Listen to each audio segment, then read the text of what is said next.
மாவட்டம் பொள்ளாச்சி அருகே உள்ள ஆச்சிப்பட்டி ஊராட்சியை நகராட்சியுடன் இணைப்பதற்கு எதிர்ப்பு தெரிவித்து கோவை சாலை வடக்கிப்பாளையம் பகுதியில் இன்று அனைத்து கட்சி மற்றும் கிராம மக்கள் கண்டன ஆர்ப்பாட்டத்தில் ஈடுபட்டனர்.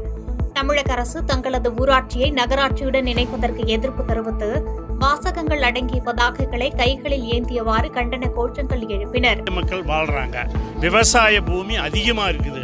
இது நகராட்சியோட எடுக்காத மாதிரி தான் இருந்தது. கடைசி கட்டத்தில் நகராட்சி சம்பந்தப்பட்ட அதிகாரிகள் எங்களுடைய ப்ராப்பர்ட்டி, பஸ் ஸ்டாண்ட், கோர்ட், இந்த மாதிரி மண்டபமெல்லாம் அங்கே இருக்கிறனால இந்த பஞ்சாயத்தை எங்களுக்கு கொடுன்னு எடுத்துட்டாங்க. வேற இதுதான் காரணமாக தவிர இதனால் நாங்கள் எதிர்ப்பு தெரிவிக்கிறோம்.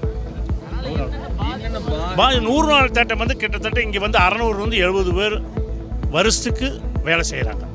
அது பாதிக்குது. கூலி வேலை செய்கிறவங்க இருக்கிறாங்க, பாதிக்கப்படுறாங்க. விவசாய பூமி ஆச்சிப்பட்டி சங்கம்பாளையத்தில் அதிகமாக இருக்குது, விவசாய நிலம் அதிகமாக இருக்குது. அதுபோக இது வந்து நடுத்தர மக்கள் அதிகமாக வாழ்கிறாங்க. அறுபடை வீடுகளில் 3ஆம் படை வீடான பழனி முருகன் கோவிலில் தைப்பூச திருவிழா கொடியேற்றத்துடன் இன்று கோலாகலமாக தொடங்கியது.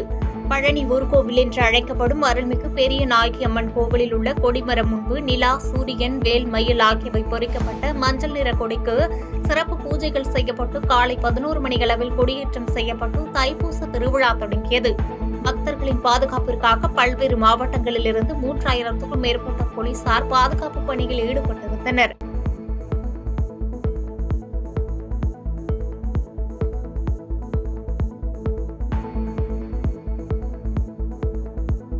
செங்கல்பட்டு மாவட்டம் மதுராந்தகம் அடுத்த கீழவளம் கிராமத்தில் இயங்கி வரும் அரசு மதுபான கடையின் சுவற்றில் துளையிட்டு 2வது முறையாக மர்ம நபர்கள் மது பாட்டில்களை திருடி சென்ற சம்பவம் பரபரப்பை ஏற்படுத்தியுள்ளது. போலீசாரின் விசாரணையில் சுமார் 30,000 மதிப்புள்ள மது பாட்டில்கள் கொள்ளை போனது தெரியவந்துள்ள நிலையில் மதுபான கொள்ளை சம்பவம் குறித்து மதுராந்தகம் போலீசார் வழக்கு பதிவு செய்து மர்ம நபர்களை தேடி வருகின்றனர்.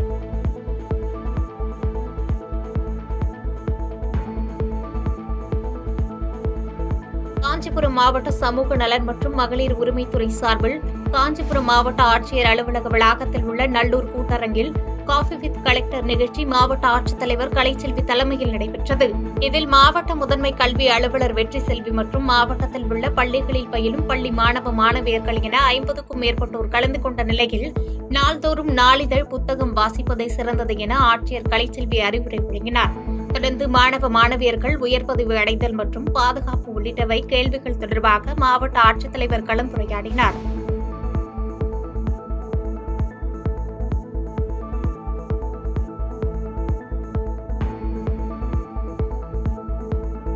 கிருஷ்ணகிரி மாவட்டம் ஊத்தங்கரை அடுத்த சாமல்பட்டி ரயில் நிலைய பிளாட்பார்மில் நடைபயிற்சி சென்று ஜெகதீசன் என்பவர் தண்டவாளத்தை கடக்க முயன்றபோது அவ்வழியாக வந்த ரயில் மோதியதில் உடல் சிதறி உயிரிழந்தார். தகவல் அறிந்த ரயில்வே போலீசார் உடனடியாக சம்பவ இடத்திற்கு வந்து உடலை கைப்பற்றி ஆம்புலன்ஸ் மூலம் ஊத்தங்கரை அரசு மருத்துவமனைக்கு பிரேத பரிசோதனைக்காக அனுப்பி வைத்ததோடு இச்சம்பவம் குறித்து வழக்கு பதிவு செய்து விசாரித்து வருகின்றனர்.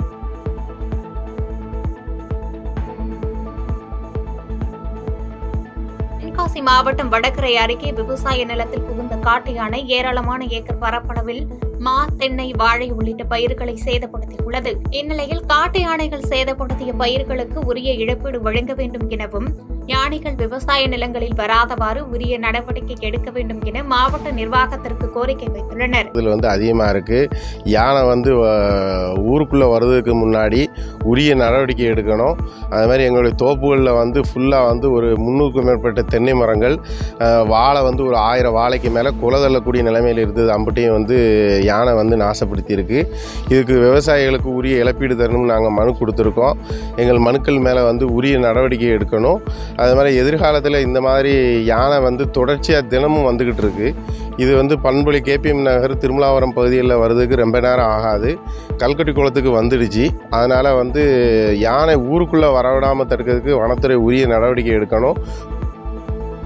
நாகப்பட்டினம் மாவட்டம் திருமருகல் வட்டாரம் தமிழ்நாடு மாநில ஊரக வாழ்வாதார இயக்கத்தின் சார்பில் பெண்கள் மற்றும் குழந்தைகளுக்கான பாதுகாப்பு சட்டங்கள் குறித்து ஒருநாள் பயிற்சி நடைபெற்றது. இதில் மகளிர் திட்ட மாவட்ட வள பயிற்றுநர் ஸ்ரீரங்கபாணி கலந்து கொண்டு பெண்கள் மற்றும் குழந்தைக்கான பாதுகாப்பு சட்டங்களை பற்றி எடுத்துரைத்தார். மேலும் இந்திய அரசியலமைப்பு சட்டம், பணியிடங்களில் பெண்களுக்கு பாலியல் வன்கொடுமையை பாதுகாத்தல், தடுத்தல் உள்ளிட்டவைகள் குறித்து பயிற்சி அளிக்கப்பட்டது.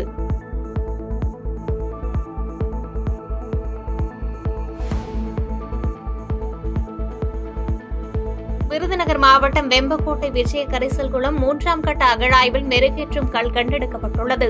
அலங்கார பொருட்களை மெருகேற்றி பாலிஷ் போடவும் வீட்டில் தரைதளத்தை சமப்படுத்துவதற்கும் இந்த கல் பயன்படுத்தியுள்ளது அகழாய்வு மூலம் தெரியவந்துள்ளதாக அகழாய்வு இயக்குநர் பாஸ்கர் தெரிவித்துள்ளார்.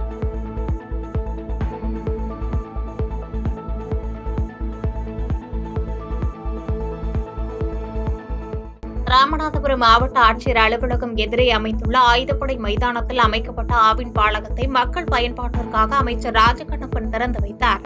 இந்த நிகழ்ச்சியில் உடன் மாவட்ட ஆட்சித்தலைவர் சிம்ரன்ஜித் சிங் காலு மற்றும் மாவட்ட காவல் கண்காணிப்பாளர் சதீஷ் ஆகியோர் இருந்தனர்.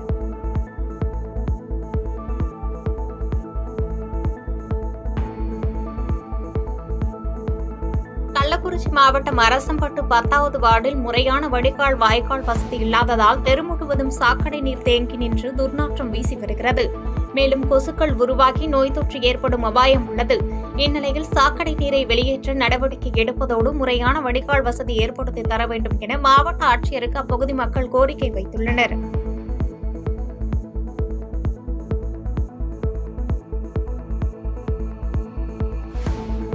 சென்னை ராயபுரம் N1 போக்குவரத்து காவல் நிலையம் அருகே கார்கள் நகரிலிருந்து பிராட்வே நோக்கி சென்ற அரசு பேருந்தில் குறுக்குப்பேட்டையை சேர்ந்த சரஸ்வதி என்ற மூதாட்டி தவறவிட்ட ரூபாய் 40,000 பணத்தை போக்குவரத்து தலைமை காவலர்கள் சந்திரசேகர் மற்றும் தமிழ்வேந்தன் ஆகியோர் மீட்டுக் கொடுத்தனர்.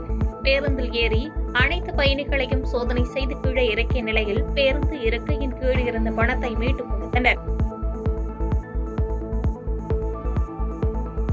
மதுரையில் உள்ள சர்வதேச சறுக்கு விளையாட்டு ஓடுதளத்தில் நடைபெற்ற தேசிய அளவிலான ஸ்பீட் ஸ்கேட்டிங் சாம்பியன்ஷிப் போட்டியில் காஞ்சிபுரம் பகுதியைச் சேர்ந்த சசி மற்றும் பிரியதர்ஷினி தம்பதியின் 5 வயது மகனான ஆத்விக் வெண்கல பதக்கம் வென்றுள்ளார். காஞ்சிக்கு பெருமை சேர்த்த சிறுவன் ஆத்விக்கிற்கு காஞ்சிபுரம் ஸ்கேட்டிங் அகாடமி வளாகத்தில் சிறப்பான வரவேற்பு அளிக்கப்பட்டதோடு அனைவரும் பாராட்டினர்.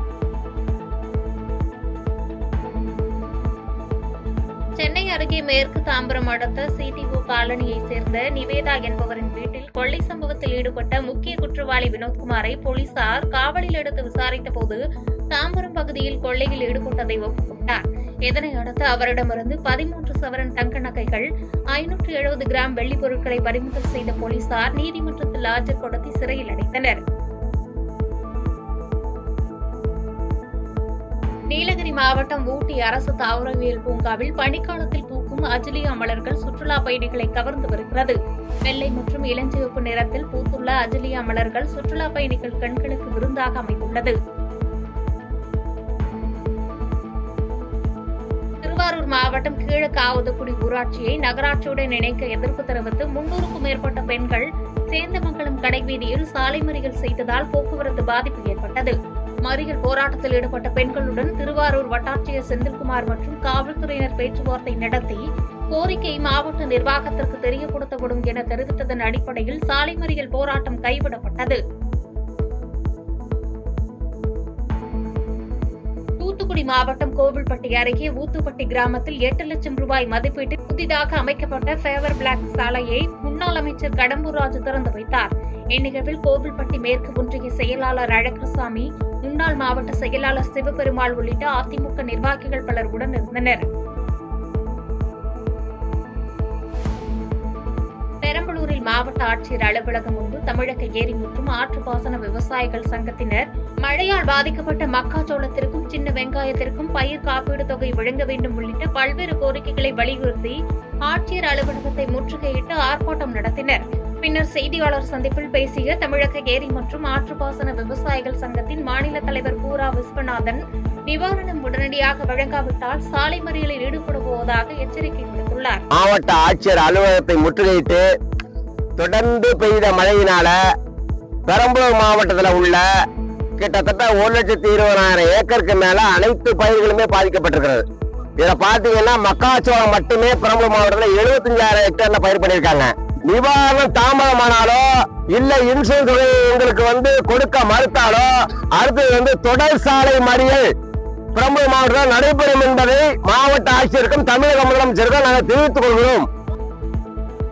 புதுக்கோட்டை மாவட்டம் அறந்தாங்கி தாலுகா அழியாநிலை பகுதியில் இலங்கை தமிழர் முகாமில் புதிதாக ரூபாய் 5,75,00,000 மதிப்பீட்டில் 100 வீடுகள் கட்டுவதற்கு அமைச்சர் சிவவி மெய்யநாதன் அடிக்கல் நாட்டினார்.